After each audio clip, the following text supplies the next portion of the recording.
अनहरिया में हथौड़िया हम मारै छी जान, कतो ने देखाइया कतो हर सामान। अनहरिया में हथौड़िया हम मारै छी जान, सतीश रैमा। अनहरिया में हथौड़िया हम मारै छी जान, कतो ने देखाइया कतो हर सामान। सोना के उ हमरा बजलक सूतल आरामान जगलक, सोना के उ हमरा बजलक सूतल आरामान जगलक। उ त बोलब बुतलक डिबियो ने जड़लक, उ त बोलब बुतलक डिबियो ने जड़लक। हाथ पकड़ै छी पकड़ैया कान, अनहरिया में हथौड़िया हम मारै छी जान, कतो ने देखाइया कतो हर सामान। अनहरिया में हथौड़िया हम मारै छी जान, कतो ने देखाइया कतो हर सामान। डीजे सुमित सतीश रैमा, कतो ने देखाइया कतो हर सामान। अभी आप सुन रहे हैं पुरसोलिया से सीन म्यूजिक की प्रस्तुति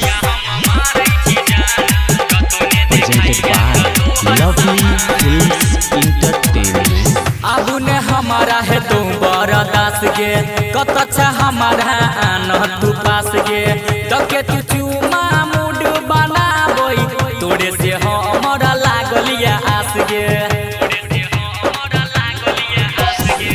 आबू ने हमारा है तू बरदास गे, कत अच्छा हमारा आन तू पास गे। तके तू चुमा मूड बनाबोई, तोरे से हमरा लागलिया आस गे। होइया ने कंट्रोल कत छातू जानू बोल, होइया ने कंट्रोल कत छातू जानू बोल। हाथ पकड़ै छी पकड़ैया कान, अनहरिया में हथौड़िया हम मारै छी जान, कतो ने देखाइया कतो हर सामान। अनहरिया में हथौड़िया हम मारै छी जान, कतो ने देखाइया कतो हर सामान। लगा न गे Satish रैमा।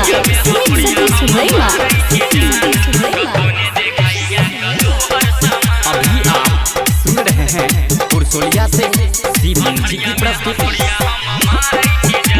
presented by Lovely Films Entertainment। हमरा ने जानू ए ना सता गए, घर बजा के नहीं तू लुल हुआ गए। राइटर राजा गायक अंकित कह छो माजा द दे भैर हिक। हमरा ने जानू ए ना सता गए, घर बजा के नहीं तू लुल हुआ गए। राइटर राजा गायक अंकित कह छो माजा द दे भैर हिक। आल छियो तोरा घर जानू एना नहीं बिगड़, आल छियो तोरा घर जानू एना नहीं बिगड़। हाथ पकड़ै छी पकड़ैया कान, अनहरिया में हथौड़िया हम मारै छी जान, कतो ने देखाइया कतो हर सामान। अनहरिया में हथौड़िया हम मारै छी जान, कतो ने देखाइया कतो हर सामान। फोन के उ हमरा बजलक सूतल आरामान जगलक। उ त बोलब बुतलक डिबियो ने जड़लक, उ त बोलब बुतलक डिबियो ने जड़लक। हाथ पकड़ै छी पकड़ैया कान, अनहरिया में हथौड़िया हम मारै छी जान, कतो ने देखाइया कतो हर सामान।